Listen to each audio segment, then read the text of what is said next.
2024년 9월 9일 월요일 말씀 묵상 함께 시작합니다. 오늘 말씀은 열왕기하 4장 38절에서 44절에 있는 말씀입니다. 저희는 세번역 버전으로 함께 말씀을 묵상하고 있습니다. 38절입니다. 엘리사가 길갈로 돌아왔다. 그곳은 엘리사가 예언자 수련생들을 데리고 사는 곳이었다. 마침 그때에 그 땅에 흉년이 들었다. 엘리사가 한 종에게 큰 솥을 걸어놓고 예언자 수련생들이 먹을 국을 끓이라고 하였다. 한 사람이 나무를 캐려고 들에 나갔다가 들 포도 덩굴을 발견하고서 그 덩굴을 뜯어 옷에 가득 담아 가지고 돌아와서 그것이 무엇인지도 잘 모르는 채로 굿솥에 썰어 넣었다. 그들이 각자 국을 떠다 먹으려고 맛을 보다가 깜짝 놀라 하나님의 사람을 부르며 그 솥에 사람을 죽게 하는 독이 들어있다고 외쳤다. 그래서 그들이 그 국을 먹지 못하고 있는데 엘리사가 밀가루를 가져오라고 하여 그 밀가루를 솥에 뿌린 뒤에 이제는 먹어도 되니 사람들에게 떠다 주라고 하였다. 그러고 나니 정말로 솥 안에는 독이 전혀 없었다. 어떤 사람이 바알살리사에서 왔다. 그런데 맨 먼저 거둔 보리를 만든 보리빵 20덩이와 자루에 가득 담은 햇곡식을 하나님의 사람에게 가지고 왔다.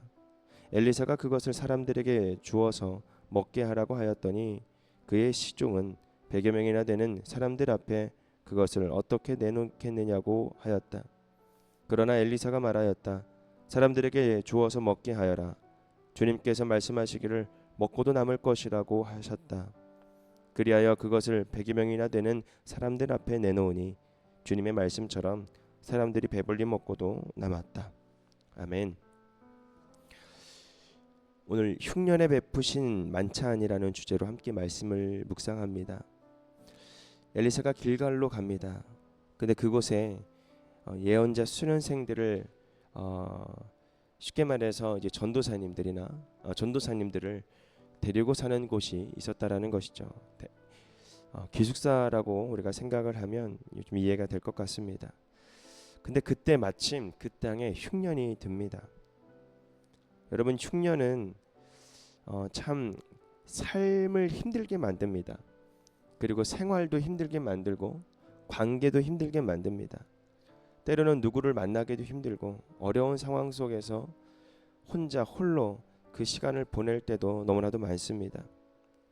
이 흉년을 통해서 우리는 하나님 앞에 어떻게 살아내느냐가 더 중요하겠지만 그 상황 속에 인간적으로 참 힘들고 어려운 그런 삶에 또 어려운 그 문제 앞에 힘들어하는 우리들의 모습들이 많이 발견되기도 합니다.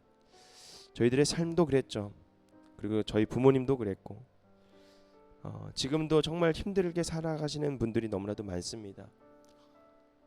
우리가 살아가는 데 있어서 정말 이 물질 때문에 힘들지 않게 살아가는 사람도 있지만 그냥 평생 흉년 안에서 살아가는 사람들도 있습니다. 북이스라엘의 흉년은 주님의 어떤 불순종한 백성을 징계하는 방편이시지만 신실한 사람들 또한 피해갈 수는 없었다라는 거죠. 다만 그들은 이제 결핍의 때에 공급하시는 하나님의 놀라운 은총과 은혜를 경험하게 되는데 오늘 한 사람의 잘못으로 인해서 다 죽을 수 있었던 그 상황을 하나님의 사람이 해결하고 또 우리가 오늘 이 말씀을 읽다가 한 가지의 장면이 떠올랐을 것입니다. 그것은 오병이어의 말씀을 우리가 또 떠올리게 됐는데 어떤 한 사람이 보리빵과 햇국식을 가지고 와서 100여 명이나 되는 많은 사람들에게 음식을 공급해주는 놀라운 이적이 일어나게 됩니다. 여러분, 우리들의 살아가는 데 있어서 이 흉년은 먹지 못한 그 음식을 먹을 수 있도록 해주는 놀라운 기적을 나타냈고 또 이 충분하지 못한 그 음식을 풍족하게 하십니다. 때로는 우리가 생활을 하고 또 교회 안에서 살아갈 때 보면 참 이런 사람이 있어요. 그게 잘못인지도 모른 채 그 잘못을 저지를 때가 있다라는 거죠. 실수라는 겁니다. 우리가 생활을 하다 보면 실수라는 것을 우리가 많이 예, 예, 어, 실수를 저지르게 되죠. 근데 그 실수를 매번 저지르는 사람도 있고 그 실수 때문에 참 힘들게 하는 그런 사람들도 있습니다. 그런데 이 실수를 매번 하지만 그 실수를 매번 감싸주고 그 실수를 매번 오히려 더 하나님의 뜻을 나타내는 기회로 삶을 사람들도 있습니다. 오늘은 어떤 한 사람이 독이 가득한 그 들포도 덩굴을 가지고 와서 그 독이 있는 것도 모른 채 썰어 넣은 그 국을 먹게 합니다.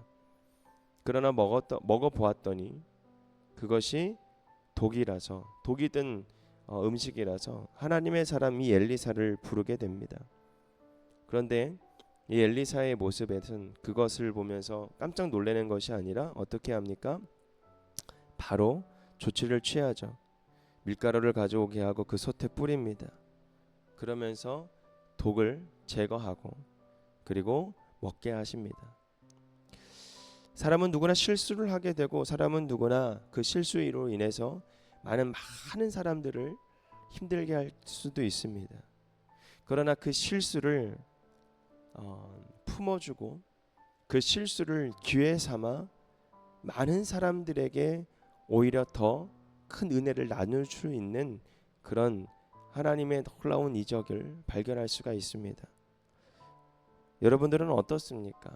그 실수를 지적하게 바쁜지 아니면 그 실수를 감싸주며 하나님의 그 뜻을 더 깊이 나아갈 수 알아가는 데 있어서 더 깊이 나아갈 수 있는 그런 하나님의 사람인지 우리가 다시 한번 생각해 볼 필요가 있다라는 겁니다. 충분하지 않았던 또한 그 음식을 풍족하게 만드시는 그 하나님. 우리는 우리들의 삶을 보면 너무나도 풍족하지 않습니다. 그러나 그 풍족하지 않은 삶을 풍족하게 만드시는 놀라운 하나님의 기적과 이적이 있습니다. 세상 사람들이 바라볼 때는 풍족하지 않습니다. 그러나 그의 삶은 풍족한 삶을 살아갑니다. 우리의 삶의 주인이 누구인가를 우리가 다시 한번 생각해 볼 때 그 주인이 주시는 그 음식, 주인이 주시는 삶의 모든 필요한 것들을 우리가 하나님에게서 우리가 얻게 된다면 그 어떤 것으로도 채울 수 없는 하나님의 놀라운 사랑과 그 은혜와 그 은총을 우리는 깨닫게 될 수 있게 되는 것입니다. 오늘 이 말씀을 통해서 하나님 앞에 나아갈 때에 정말 모든 사람이 그 주님의 은총을 누릴 수 있도록 오늘 이 한 아이 어떤 한 사람 바알 살리사에서 오는 어떤 한 사람의 섬김 또한 얼마나 중요한지를 우리가 찾아볼 수가 있지만 여러분 이 한 사람의 헌신 또한 한 사람의 이 소유를 나누는 것 또한 그 많은 사람들에게 하나님의 놀라운 사랑과 그 이적과 그 은총을 깨닫게 되는 그런 일들이 오늘 우리에게도 나타나는 저와 여러분이 되기를 주님의 이름으로 부탁드리며 축원합니다. 오늘 말씀 묵상 마칩니다.